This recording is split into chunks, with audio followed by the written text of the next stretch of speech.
Hello, everyone, and welcome to Club Book with Fiona Davis. My name is Amy Lynn Green, and I'm a local author from here in Minnesota of historical fiction, but more importantly, I'm also a reader. And so today I'm going to be moderating this conversation between all of you and Fiona, including some questions that people have submitted ahead of time and ones that you'll have a chance to submit later. But before I introduce our guest tonight properly, I'm going to take a moment to thank some of the people who are bringing this program to us. Club Book is a program of MELSA, the Metropolitan Library Services Agency, made possible through Minnesota's Arts and Cultural Heritage Fund. It's coordinated by Library Strategies, part of the Friends of the St. Paul Public Library, and Dakota County Library, my home library, is the co-organizer of this evening's talk. Thanks also to partnering bookseller Red Balloon Bookshop. We're going to put a purchase link for the spectacular to Red Balloon in the comments of this event so that you can check it out if you want to buy it for yourself, if you want to get a Christmas gift. You can have it delivered to you. You can pick it up at their store in St. Paul, or if you live close enough, they will actually deliver it to your door. And then one other small housekeeping thing. In the comments, there's going to be a link to a survey that you can fill out after the event to give your feedback, and Club Book would really love for you to do that. It's really quick and easy to do. And now for our featured event. Fiona Davis is a historical fiction mainstay, beloved by readers for her winning formula of showcasing the stories behind New York City landmarks. Her 7 best-selling novels to date include Good Morning America book club pick The Lions of Fifth Avenue, which Publishers Weekly called a delightful mystery delving into the history of New York Public Library. The Magnolia Palace spotlights Gilded Age mansions and the secrets held within their walls. The masterpiece breathes new life into a defunct and now all but forgotten art school once housed improbably within Grand Central Terminal. And the book we're going to be talking about tonight, The Spectacular, Davis turns her attention to the equally iconic Radio City Music Hall. 19-year-old Marion Brooks seeks a coveted position with world-famous precision dance troupe The Rockettes, unaware that her ambitions will pull her in the middle of a citywide dragnet to capture an elusive terrorist. The Spectacular hit shelves in June. So Fiona's going to share a little bit with us, and then I'm going to start a conversation using some of the questions that all of you already submitted to Club Book, and a few of my own. And then afterwards, we will take as many questions as we can that you put in the comments during the event. So if you think of something, drop a comment in the Facebook event, or if you'd prefer, you can send a private message to Club Book through Facebook Messenger or email, which that email address is clubbookmn@gmail.com. And so without further ado, I'll turn it over to Fiona now. Thank you so much, Amy. And thank you, everybody, for joining in tonight. It's a thrill to be here. I'm honored to be part of this. And I thought what I'd do is tell you a little bit about myself and about the research and the inspiration behind the spectacular. And then I love the back and forth of the conversation. So we'll get right over to that. So as Amy mentioned, all of my books are set in iconic New York City buildings. And each one comes about a different way, but the question I often get asked is why? Why do you set your books in buildings? And the answer is, when I was a kid, we would go back to England to visit our relatives. My parents are the only part of our family that are here. All the rest of the relatives were in England. And so we go back every 3 years to go and visit them, and we travel all over England and Scotland. And I was just a kid, 5 or 6, with my brother who was a year older, and we'd start fighting in the back seat of the rental car. And to kind of calm us down, my parents would stop whenever we hit an estate or a castle or a ruin so that we could run around and use up some of that energy. And I just couldn't believe how old everything was. In England, anything that's less than 400 years is considered recent. And it really just blew my mind.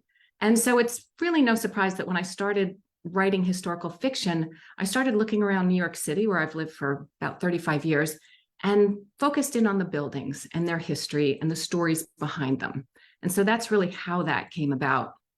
And I'm just going to share my screen here so we can get some fun photos of some of the things that I was doing.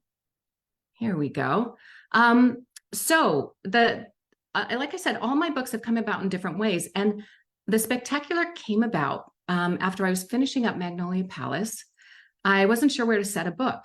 And I got an email through my author website. And it was from a woman who was in her 80s. Her name was Sandy. She lived in North Carolina. And she said, look, I'm in my mid 80s. I'm a former rockette. And if you want to know all the secrets about Radio City Music Hall, you should call me. Well, I couldn't resist. So I called Sandy. We had this amazing conversation. She told me so many of her amazing memories about being a dancer there that I thought, okay, this really might work. Here's a shot of her. She was there from 59 to 63. She was 19 when she started. She met her husband, Bob, there. He was 19 as well, and he ran the lighting board. And she had all of this archival papers like schedules and photos and programs. So I was able to really get a great sense of what it was like to dance back then. It was really terrific. She was such a huge resource for me. And so then I thought, okay, my next step is to do the research. And so I learned all I could about the Rockettes. And it turns out they started in 1925 in St. Louis, actually. They were known as the St. Louis Rockets, the Missouri Rockets. And this guy named Russell Markert founded them in 1925. Now, originally, they had to be between 5'2" and 5'5.5". That was the height requirement. Keep in mind, today it's 5'5" to 5'10.5". So you can see how things have really changed. And they did very well. They came to New York and really took the city by storm. And this man named Samuel Rothafel, known as Roxy, caught eye of them and thought, what a fantastic troupe. And so he took them under his wing. He was kind of a guy who had all these film movie palaces all over America and was this impresario for film. And he took them under his wing and he renamed them the Roxyettes. And there they are. And they were part of Radio City's opening night. Roxy was a big part of founding Radio City Music Hall and designing it. And so opening night was in 1932, and it went on way too long. They had so many acts. They had the Flying Walendas, they had Martha Graham, they had the Roxyettes, and it finally ended at 2:30 in the morning, and poor Roxy had to be hospitalized for stress because it was just so crazy. However, the show went on, it opened, and then of course, Radio City opened up. And it's a beautiful Art Deco building. It's really, really stunning. And what's interesting about it is back then, it wasn't what it is today, which is mainly it's a concert hall. And then in the winter, the Rockettes work part-time. They work from about November to January, just doing the Christmas show. But back then, it was a movie palace. And there were over 700 movie premieres at Radio City Music Hall, including White Christmas, King Kong, Mary Poppins, all of these iconic movies. And so the Roxyettes were renamed the Rockettes, and they took part in the stage show that happened in between the movies. So say you bought a ticket to the movie, you would get a ticket to the stage show as well. That featured the Rockettes. It featured the Radio City Choral Ensemble. There was the Radio City Ballet Corps. So it was this huge thing going on, a really huge performance. And there were 46 girls hired at that time, and 36 danced at any one time. And the pay in the late 50s started at about $70 a week. And they became very, very popular. Now, back then, the schedule was crazy. They would dance, they would do 4 shows a day, and they would do that for 3 or 4 weeks straight before they got a week off. So it was exhausting. You had to be the top of your technique. You had to be strong. You had to have excellent form. You had to have such discipline in order to dance on that stage. And the schedule was crazy. Say there was a movie premiere, they would change their dance depending on whatever movie was playing. So say it was a John Wayne movie, they'd have a thing with cowboy hats and fake guns and holsters. And they had to learn that routine. So they'd learn that in between the 4 shows a day that they did. And then they would open by showing up they had a 5 a.m. call. They did their 7 a.m. dress rehearsal. The movie premiered and they were off to the races with a whole new routine. So it was really, really tough. There was a kick line in every number, and that meant they did about 600 kicks per day, if you can imagine. Now, the theater itself is stunning. It's beautiful. And in fact, Roxy, he created the design of this theater after he saw a sunset on a transatlantic cruise that he took. And he imagined a theater that looked like a sunset and went ahead and created one, which is really what it does. It has over 6,000 seats. It's really, really a beautiful theater. If you've come to New York, and checked it out. The interior is beautiful as well. It's this Art Deco design by a man named Donald Deskey. And he really put so much thought into the elevators, into the lobby. Even the bathrooms are just stunning and worth a visit if you go see them. Now, in the book, I had to kind of explain how this theater is different from the other Broadway theaters, which are more, they were built in the early 1900s, and they're a little more chandeliers and a lot of crazy details. And so I wrote in the book that the Broadway theaters are like hoop-skirted maidens from the last century, overly ornamented and full of froth, with flamboyant chandeliers and Rococo plasterwork. In contrast, Radio City resembled a jazz age siren wearing a silk slip, sleek and elegant, which really, really is what it was. Now, what was cool about it is that you had so many people working there at that time that all around the theater on 3 sides, there are 7 floors of offices, dressing rooms, rehearsal halls. They had a costume room. They had a poster department. They had a nurse on staff. They had a 26-bed dormitory. So when the dancers had to stay over at night, if they worked late, they could have somewhere to sleep. And then on the roof, they had shuffleball courts and wiffle ball. And so the dancers would go up there in between shows just to hang out, much to the delight of all the workers in the skyscrapers around them, as you can imagine. And so as I was doing this, I also got a wonderful backstage tour of Radio City, and it included this room called the Roxy Apartment. Now, it's not an apartment. It's actually kind of a living area and a dining area. And Roxy had it put in there so he could entertain celebrities like Walt Disney and Judy Garland. And anyone who's been through Radio City has signed the guest book. You can see it in the glass on kind of the left side of the frame. And that has so many famous signatures on it of everybody who came through. And it's a beautiful space with 20-foot high ceilings and gold leafed ceiling and beautiful, beautiful cherry paneled walls. It's really quite a space. And so part of my research is that I interviewed Rockettes who danced there in the 40s and the 50s and 60s. And this was crucial because I am not a dancer. And so I really had to learn so much about what it's like to do that and to have the technique to do that day after day after day. And they all talked to me about what a sisterhood it was, just how wonderful it was to have this group of women around them at a time when women were supposed to be nurses or teachers or wives. There they were in the middle of New York City, making their own money, fully independent. And I talked to one and I asked, what's your favorite memory? And she said, it's walking down the middle of Fifth Avenue in the middle of the night, arm in arm with my fellow Rockettes and singing at the top of our lungs. And I just love that. I just love that memory. Another one mentioned that, and these are the tidbits that you put into the book, right? Because when you're writing historical fiction, you don't want to describe a room for 3 pages because no one wants to hear that. And so you put in these small things that really make it feel like you're backstage with the dancers. One talked about how, you know, those toy soldiers costumes that they wear with the white pants. She said in the 40s, they were so starched that you had to stand in a chair and slide into them.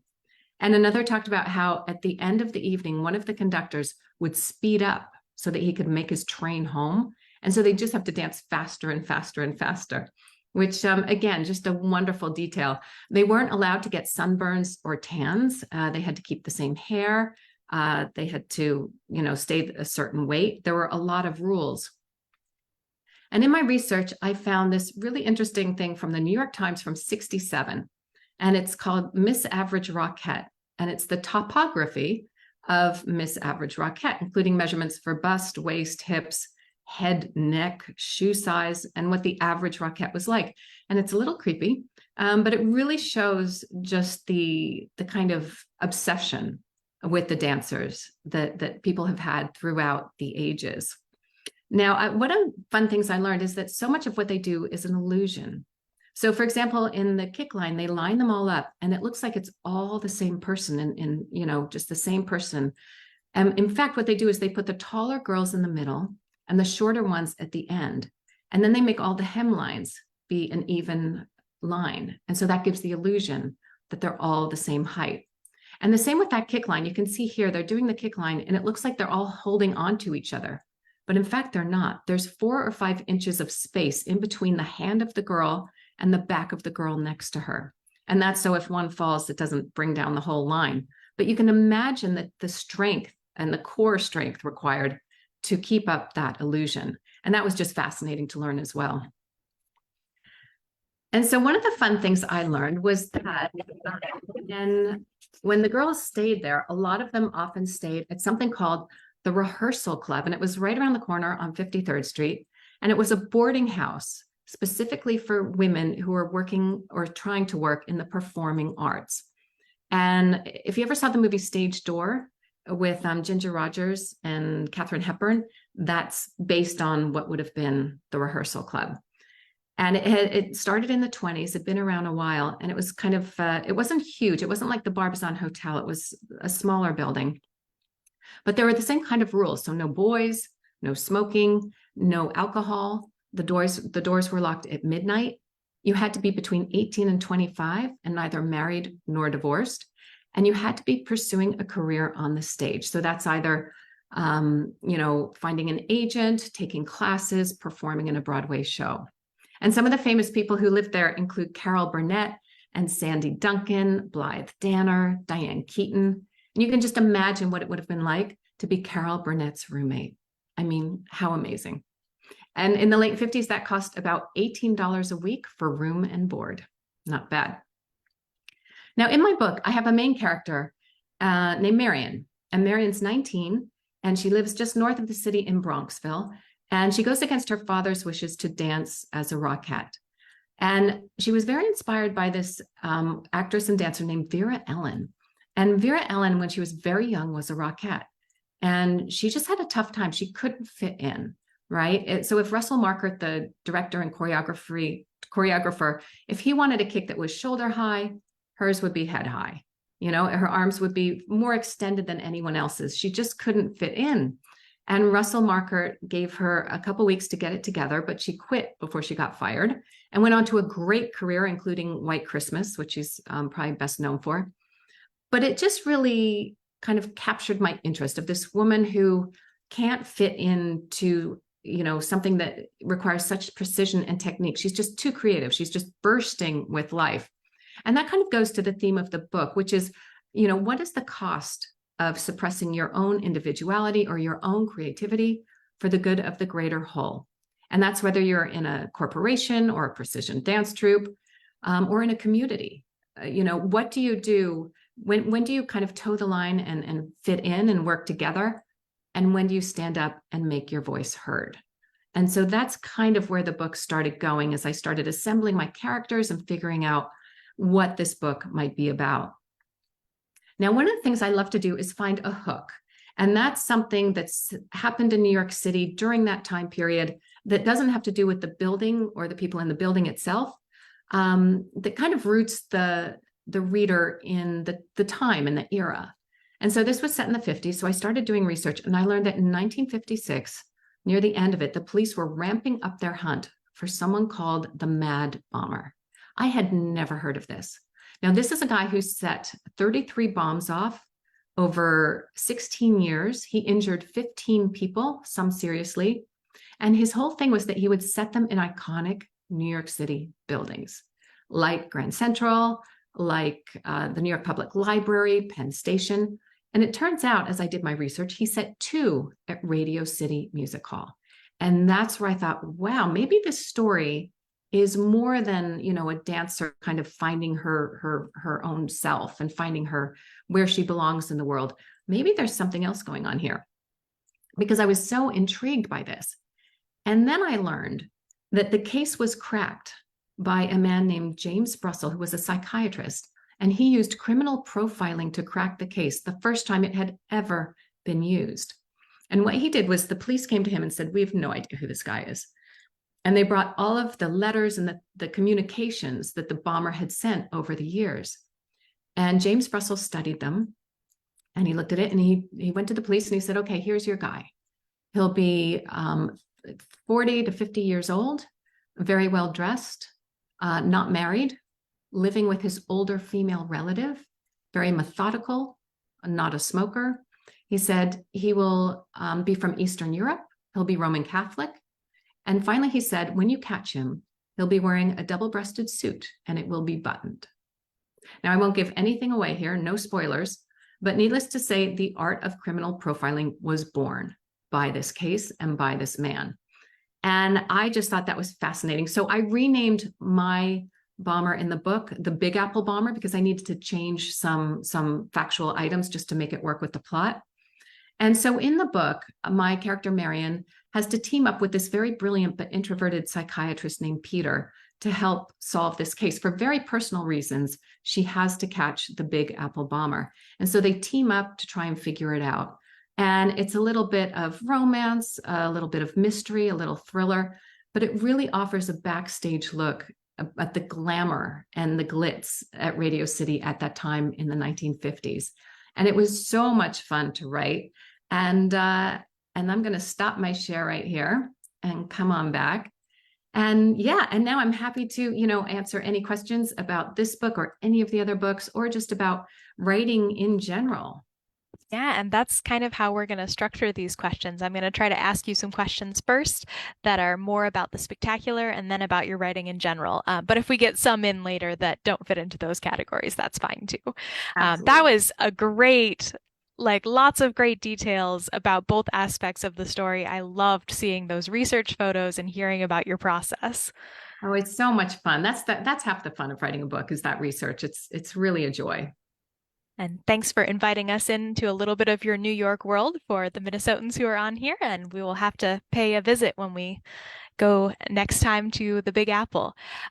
So first question was kind of about the process of writing a book that takes place in two different timelines. How did you write that? So how do you usually go about it? Do you write one first and then the more current one later? Do you alternate scenes or some other combination? Yeah, it's a great question. Most of my books have dual timelines. This one is mainly set in 1956, but there are about 4 or 5 chapters that are set in the 90s from the point of view of a Rockette looking back on her life. And so I knew I wanted to have just a touchstone of this Rockette looking back, but I didn't want it to have its whole other plot because I knew I had to focus on the thriller. So with this one, it was a little different. Let me see. I'm pretty sure I wrote the whole thing of the 1956 timeline first, and then layered in the other ones. What I normally do is I do the older timeline first and then the newer one, and then very carefully braid them together. And in some books, that's pretty complicated. This book, it wasn't as complicated because I knew what you're withholding a lot in that 1990s timeline. And you have a lot of mystery that you don't want to give out. And that's the tricky part, is to present this character who's a three-dimensional character without giving the whole thing away. Mm-hmm. Yep, I can see how that would be a challenge. Yeah. And just so readers who are listening know, we're going to try not to give away anything from the ending. I will try to be careful in my questions, and Fiona was great in all of her answers and research because we know that, especially for thrillers, giving away the ending is just a cardinal sin. So, there have been a lot of questions about your research, so I'm going to talk. A few of these are kind of similar, so I'll try to combine the ones that I can. But there was somebody who submitted earlier and said I'd lived in New York for a long time and had never heard of the Mad Bomber. And you talked a little bit about how you discovered it, but somebody else asked, how did you come across the specific bombings and the criminal profiling that you ended up weaving into the plot? What was your research process like for that? Yeah. I was just so shocked when I heard about it. And as I've been doing these talks all over the country and especially around the New York area, most people, even New Yorkers who've lived here for a really long time, say they had no idea. Only one person in a book talk said, yes, I lived in Queens at that time. And when we went to a movie theater, we would check the seat to make sure there wasn't a cut in it, because that's where he would slide the pipe bomb No in the way. seat. Yeah. And she remembered checking it Hmm. when she sat down, which is just terrifying. Yeah. But what I did is I stumbled upon a really wonderful nonfiction book called Incendiary by a man named Michael Cannell, Cannell. If you want a great account with all the details of how brilliant he was, it's a wonderful book. And that to me was kind of a lifeline, because I could draw on that to kind of create a story that felt believable. Oh, I love that. That's great. Good recommendation for all the history nerds out there, of which I know there are many attending this talk. Um, so then, when you included, you mentioned Peter is modeled after a historical character, and others like Russell actually appear in the story. Did you feel any extra pressure in writing those scenes since they were people who actually existed? Yeah, Peter, I renamed the psychiatrist and made him much younger, just because it worked better for the plot. But for Russell Markert and even his assistant Emily, they are revered. And one of the reasons I think so many of these Rockettes I spoke to said they had such a wonderful experience was that Russell Markert was a real father figure who really took care of them. If they had an issue, he was there to help solve it. He made it a really safe, wonderful working environment, which was rare for back then.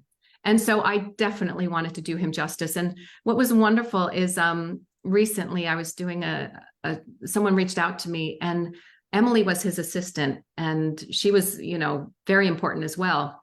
And her children reached out to me and said that they saw that I was writing about their mom, and that it was great because I included that she wore a charm bracelet. And so you could always hear her coming, and that she was kind of the tough guy. She was the tough one when Russell was sweet.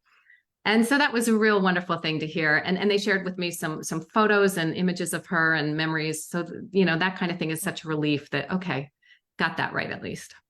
Ah, that's such a fun story, and just a reminder of that this is historical fiction, but wasn't that long ago that you can still have conversations with family members of people in your book.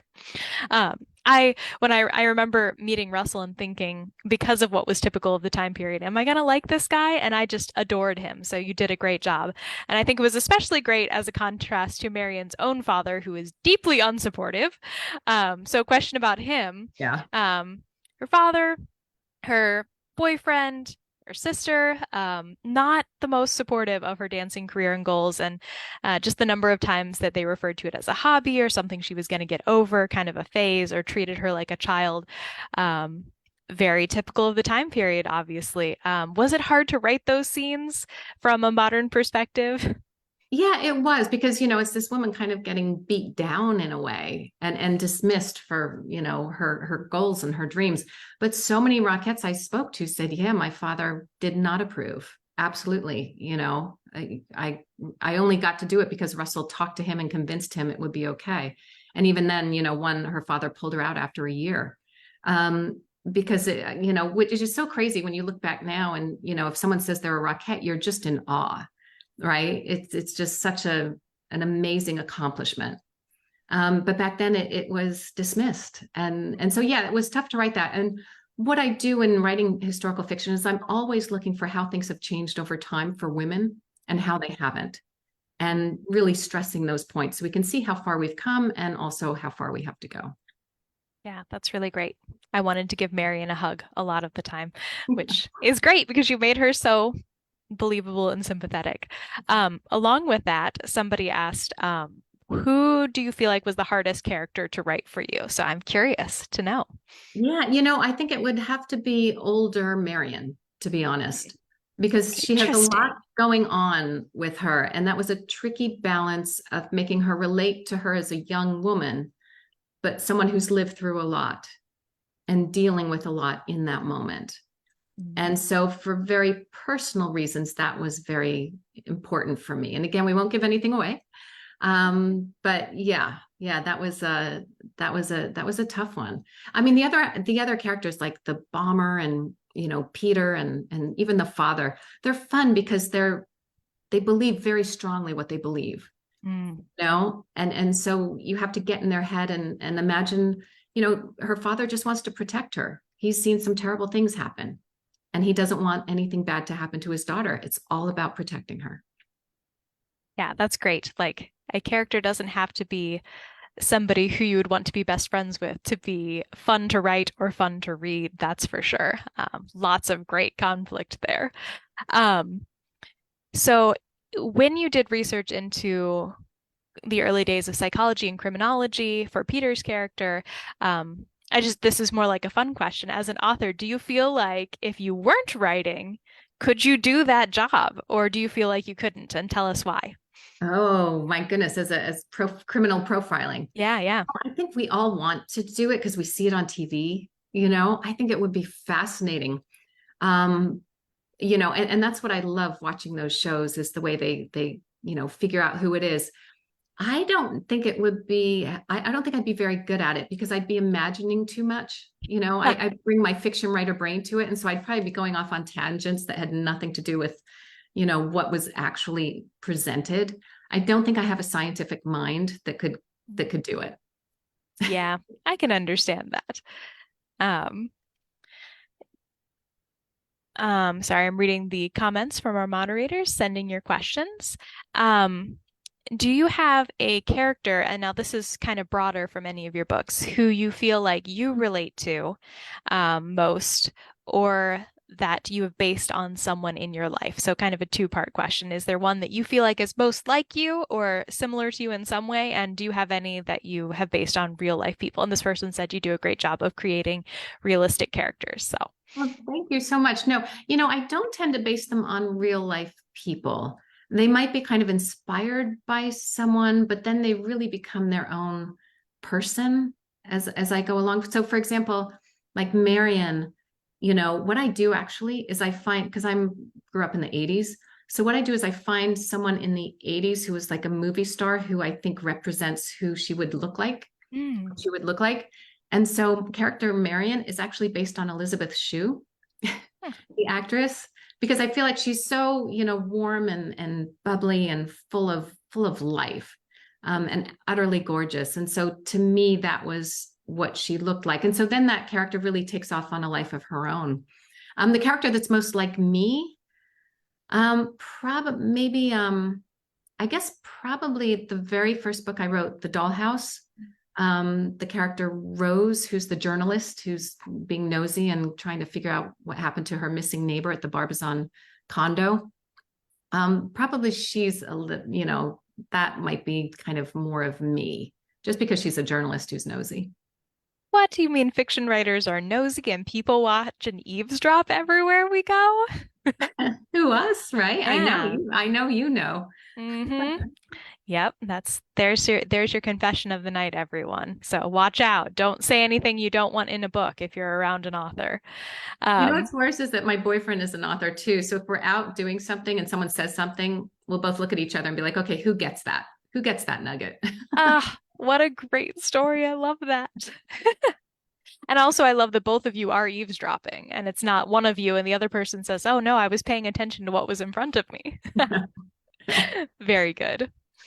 Um, So this person said, this book made me put a Rockette show on my bucket list. You talked about your research with people who had been in the Rockettes in the time period of your novel. Have you heard from any modern Rockette dancers? Or do you enjoy going to current shows? That sort of thing. I love going to Radio City. It's a great venue. It's really a concert venue now. And I was just there seeing something about a month ago, and it's just so comfortable and oh, it's gorgeous. And yeah, there's a couple actually women who teach people who want to be Rockettes, dancers who want to be Rockettes. And so they've been wonderful and supportive and helpful.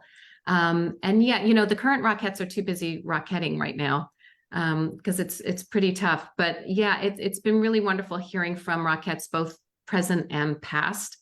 And also some of them have connected with each other through either social media. If they go I put a lot of the research up on social media on Facebook and Instagram. And so every so often I see people going, oh, are you, Sandy who danced there and whatever, and watching them connect with each other through the book, which is great. Well, that's delightful. Good job, social media. Um, So this question kind of goes along with that, which I have a feeling I know part of the answer, but it says, how much of your research are you able to do on site at historical locations like Radio City Music Hall or the Frick Mansion or other ones that have taken place or have been the setting of your books? Yeah, in the best one was the New York Public Library because they have a room called the Allen Room where you can do research if you have a book contract. You have to apply to get into it, but then you get a desk and you get a bookshelf where any book you want gets delivered right to you. And so that was amazing working on a book about the library in the library. was incredible. And all the librarians were incredibly helpful. And so that was terrific. But then COVID hit. And so, for example, the book that's set at the Frick collection, the Magnolia Palace, we were under lockdown. I think I started that book. I took the tour of the place in January of 2020. And then, of course, we locked down. But luckily, they had an online archive and a floor plan online and an interactive, floor plan, so I could get into any room virtually, which was great. And Radio City was pretty much locked down as I was working on it as well. It was going in and out of lockdown as the virus was surging and then retreating. So I did get in there, but I didn't get as much time as I wish I could have gotten. But luckily, Bob, Sandy's husband, who gave me the idea, he knew it. He knew backstage, especially the backstage in the 50s, like the back of his hand. So he sent me this huge floor plan that I had in front of me as I worked to figure out, okay, if you're on the 5th floor and you needed to get to the stage, how would you do it? I had that from the 50s. Well, that's delightful. Yeah, I didn't even think when you said that she married a sound guy, how helpful that would be if you were able to talk to him as well. Those behind the scenes people always Save the getting day. what you need. Yep. There was a second part to this question, which is now that you've published several books and you're more established, do you feel like that's opened doors that you wouldn't have had for your debut novel? Do you feel like you've been able to get access to places or assistance that you wouldn't have before? Absolutely. Yeah, each book it's gotten a little bit easier. It's so funny because the very first book was set at the Barbizon Hotel for Women, and that's a private residence, so you can't really get in there. And then for some reason, I picked the Dakota as the next book, which of course you cannot get even close to, for good reason. And with that one, the way I got in at first was because I couldn't call them and say, hey, I write books, can I get a tour? They wouldn't do that. And so a friend of mine who's a real estate agent mentioned that Lauren Bacall's apartment was on the market for $23 million. And we go. And it was an estate sale. She died a few years ago, but we dressed up and got this amazing tour of Lauren Bacall's apartment. And it was on the 4th floor. It overlooked the park with these huge windows and all the original mantles and the paneling on the walls and the molding on the ceiling. Absolutely beautiful. And we were walking around the halls and I was trying to memorize every little detail. And later I did get in and got to know some people and got a full tour from the basement up to the very top floor where the maids used to live and where the ghosts are. So it was that help, but each book has gotten easier and easier. As people can see, okay, this is, if they've either read the books or they know of them, and people have been really, really welcoming. The relationship with the Frick, for example, has been so incredible and just such a joy. And the same with the New York Public Library. I'm over there once a month to go and sign more books because they sell them so crazy at their bookshop. And it's just such a great place. So yeah, it's really fun, very fun. Yeah, book people and history people tend to be very generous with their time because they love the things that you're doing. So I think that's a Yeah. really fun aspect.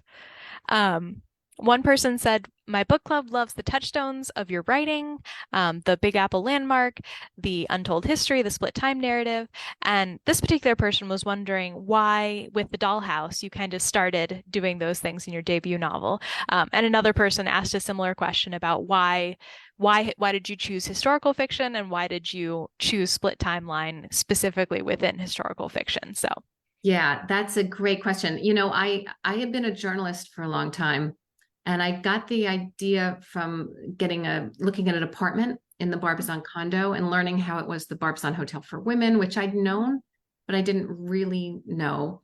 And, that Joan Didion and all these famous people lived there, Grace Kelly, just the list is incredible. And that there were a dozen of the old time residents still living there when it went condo. And they were moved into the 4th floor into these, kitchenettes, studio apartments where they paid $200 a month. And meanwhile, they were selling the penthouse for 17 million. And I just thought, what a great story of how the building and the residence and the city has changed over time. But the women of the 4th floor were very private and they wouldn't be interviewed at that time. And I just couldn't shake it. And I started thinking, well, maybe this would be a good book. And I love dual timelines. I just read a book called The Perfume Collector by Kathleen Tesaro. And that was just in my head. And I thought this would be perfect for that because you could show present day and past and interweave them, which would be very important. But if I'd known how hard it is to write dual timeline, I would have never done it. Like, I cannot believe I set myself up for that. Because to do that, plus have a mystery and keep the mystery going without giving it away in either timeline, is really tricky. And so it was just, I just kind of stumbled into it because that was the book I wanted to read. I wanted to read a dual timeline historical fiction about the Barbizon Hotel for Women. And since there wasn't a book, I would try and write it. And so that's really how it came about. And then, I got a publisher and my agent. And from there, each book just lent itself, usually not all of them, but most of them do have that dual timeline because, again, it shows how the Dakota was in the 1880s when it was first built and the 1980s, which was a Gilded Age of its own. And that's just so much fun. I just enjoy it. That's great. I love that. And I love you wrote this because it was the book you wanted to read. And I think and for any aspiring authors who are out there who are listening to this, I think that's a great thing to keep in mind. So more generally, somebody wanted to know, what does your writing schedule look like? Do you have a certain number of words you want to write in a day? Do you have a place that you write? And the second part of that overlaps with a different question. So I'll combine those later. Okay. We'll start with just that. Okay, this is great. I love the questions. Yes, so I do tend to write in the morning, especially if I'm working on the first draft. I don't know about you, but I find the first draft so painful. Pulling that story out of nothing is so hard, even if I have an outline to work with. And so I do that in the morning when my brain is still kind of bubbling along. And then I do about 10 drafts of it. And so I do about 5 or 6, and it goes to my agent, and then another couple, and then it goes to my editor, and then more after that. And with each one, I'm kind of layering on more character, more intrigue, whatever it needs. And I guess having been a journalist, I understand the importance of editors because you can't see the forest for the trees when you're in a book. There's so much you're balancing and juggling in the story and the characters that you really need a good editor to come in and say, okay, this is going off the road here. You got to pull this back and add more here. And so I love editing, and I really prefer editing to that first draft. Once I have those words on a page, I will shape them for days, and I can do that all day long. And then it's ready to go. The whole thing these days takes about 1.5 years. And I always mention that I don't have kids, and so that makes it a little quicker. But it's about 1.5 years in between books these days. So when you say 1.5 years, that means from the time you start the research to the time readers have the book, or till the time you're done with it? Till the readers have the book. Okay, great. Because that was another question that somebody sent in. So you're just covering these ahead of time. Excellent. The second part of the question, which somebody also submitted ahead of time, was, do you ever have are you ever working on 2 books at once in any stage? Do they overlap at all? Not really. I'm such a bad multitasker. I just can't do it. I'll start calling the characters the wrong name if I did that.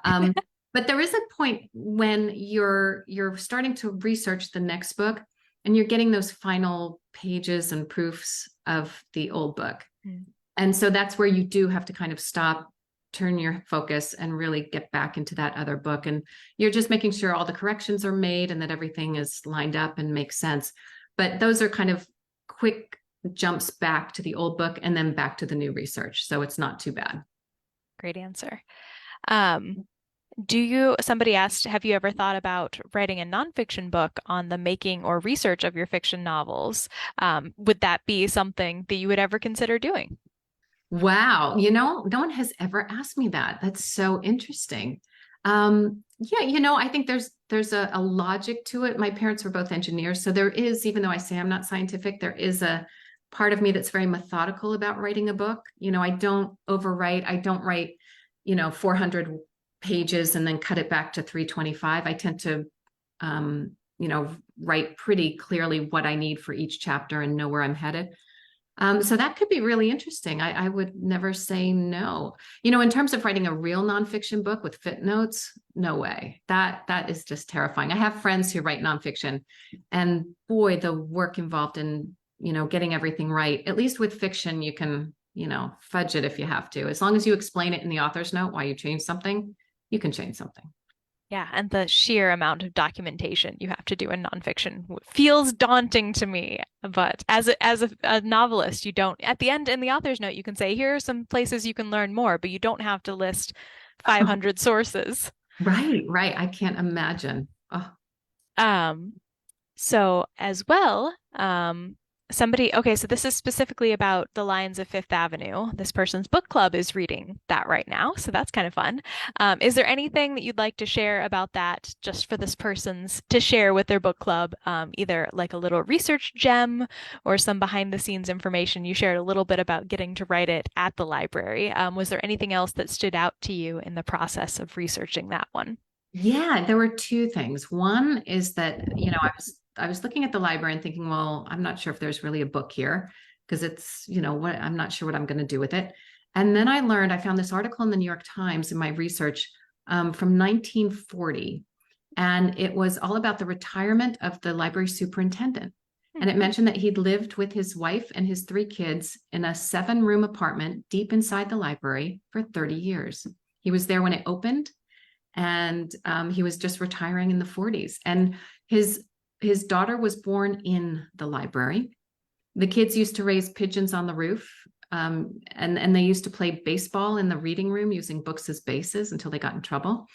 It was the most amazing, amazing book. And in fact, there's a kid's book called The Story Collector that's about the family, that I highly recommend. The author's name is blanking, but it's The Story Collector. It's just a wonderful book about a family in the library from the little girl's point of view.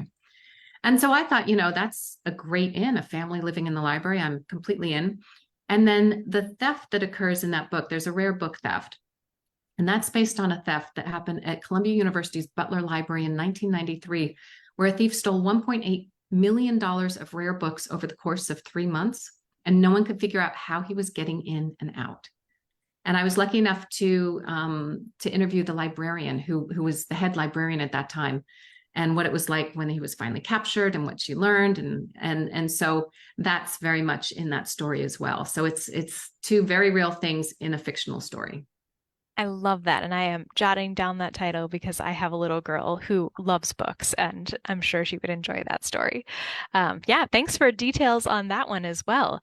Um, this one is kind of more on a marketing side of things, but this person found you through the Good Morning America book club pick that I mentioned in your intro, and they said, "What does that feel like from your perspective? Like, how did they let you know? How did you feel about it? So tell us about that. That's kind of fun." Yeah, I mean, it was amazing. I got an email from we were all locked down. And so I have a house just north of the city. So I was working there, and I got an email, and my editor, said, guess what? We've done it. We're a pick, and you cannot tell anyone. And so I told my boyfriend, because he was there at the time, so he heard me yell. But it was so hard because you cannot tell a soul. Like, I didn't even tell my mother because I didn't want her to tell her book club or anything, because they can rescind it. Like, if it gets out before it's time, they can pull it back. And I was just so terrified. And it was wonderful. They were so generous, and they really helped me reach a huge audience that otherwise you cannot reach. It was remarkable what it did for the readership. And so I will be always in debt. And we had to do our interview through Zoom because it was during lockdown, but still they were so warm and generous, and it was just such a thrill.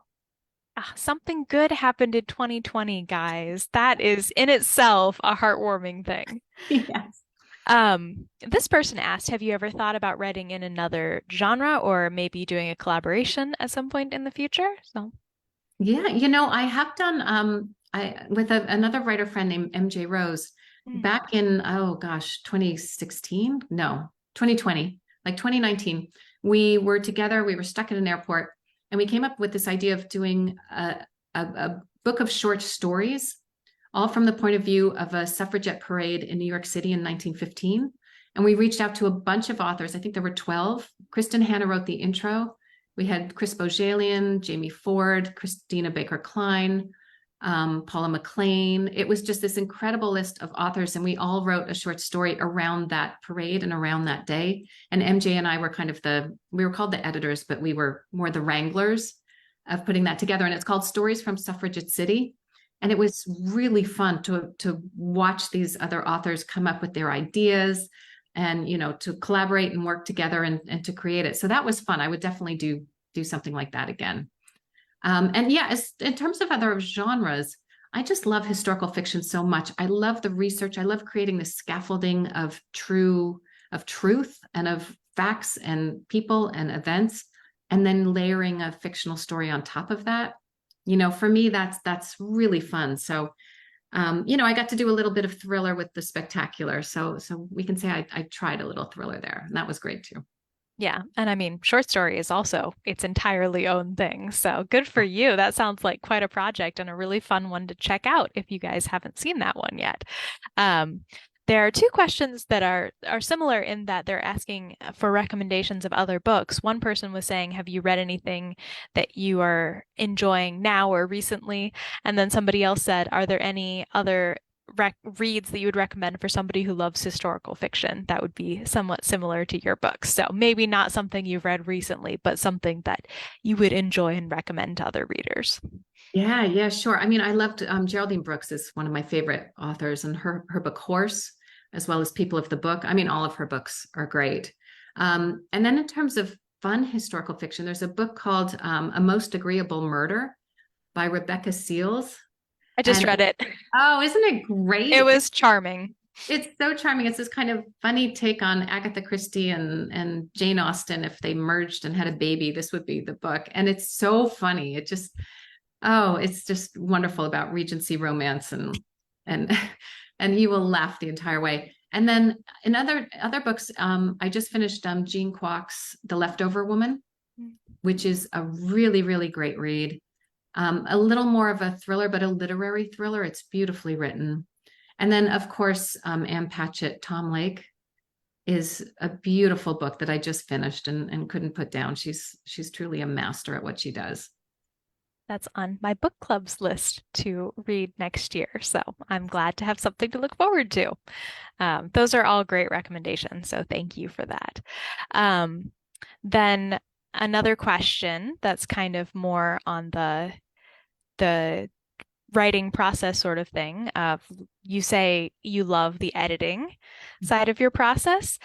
Do you feel like when you do your writing, you have an outline of everything ahead of time and the editing is more just making sure that everything flows together well, or do you really have to dig in and rearrange things and fix things up as you go? Because the stories are complicated, there is often rearranging. And so I do an outline. I figure out who the characters are. I figure out what they want. I figure out their journey, each separate timeline's journey. I map it out. I braid it together. And then I have a synopsis that I work off of as I know what each chapter needs to do. But then once you've done that, that really feels like it's only the beginning, because then you understand the whole story. And that's where sometimes you have to pull it apart and put something over here and switch something there. And with dual timeline, of course, that can screw everything up. And so the editing can be pretty extensive and just deepening characters and making sure everything is consistent. So yeah, it can be, it's not just about kind of smoothing out the wrinkles.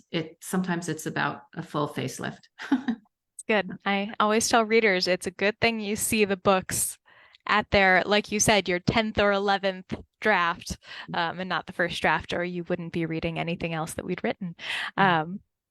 This question is kind of more, I don't know about you, but I've often had readers send me messages saying, what happens to these characters after the book ends? So in your mind, do you imagine things that happen to the characters after the stop of the story? Or for you, is it up to the readers and you've never really thought that through in a firm way? I haven't. I kind of have an inkling of where they'll end up. And what they'll do. Some of the timelines end happily ever after. Some of them don't, because that's the way it was for a woman in the past. Sometimes things just did not work out. And so, I want to be true to the time period and true to the women's experiences back then. And so sometimes that's hard to imagine what their ending was. But yeah, I think I leave each one, especially if it's a happy ending, in a way that you can see they'll go off into the sunset and they've learned something important about themselves that will make their life easier going forward. I think that's what each book achieves. Mm. Yeah, I think that's definitely the case with Marion, and I felt very satisfied with where that story ended for her. Um, do you have anything you want to share about projects that might be coming in the future? Any little hints of what you're researching right now? Yeah, sure.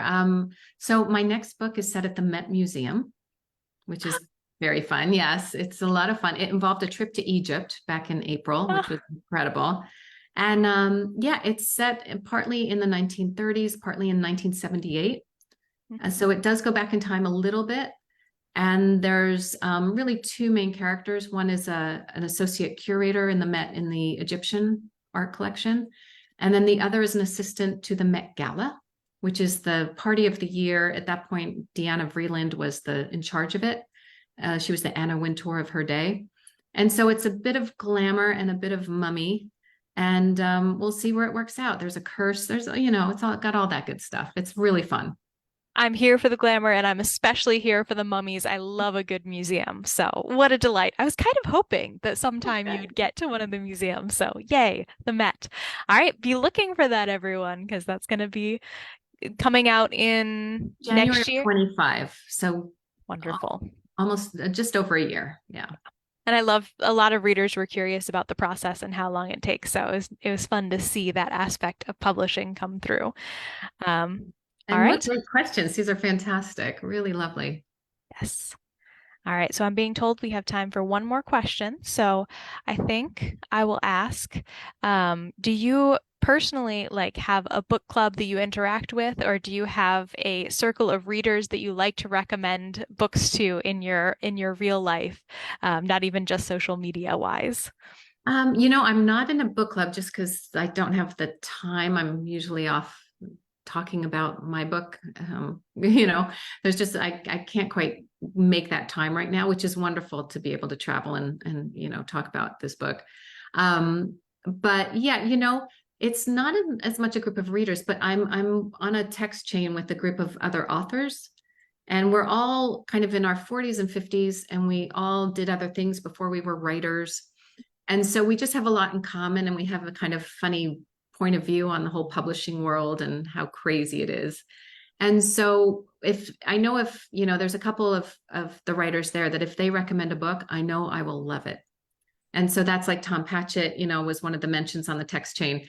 So that's how we go back and forth and share something that we're really, really excited about. And it's really just a great community to have stumbled into at this point. It's really, really wonderful. I adore them. That's great. And that is absolutely a group of reader friends that you are sharing books with because writers are, first of all, readers. And I love that you have that community and the ability to discuss books with other people is a lot of fun. Um, and with that, looking at the time, I realize that I have to wrap things up. And I know we could all spend all night talking about all things book and history, but I just want to really thank you, Fiona, for making time to share with all of us tonight.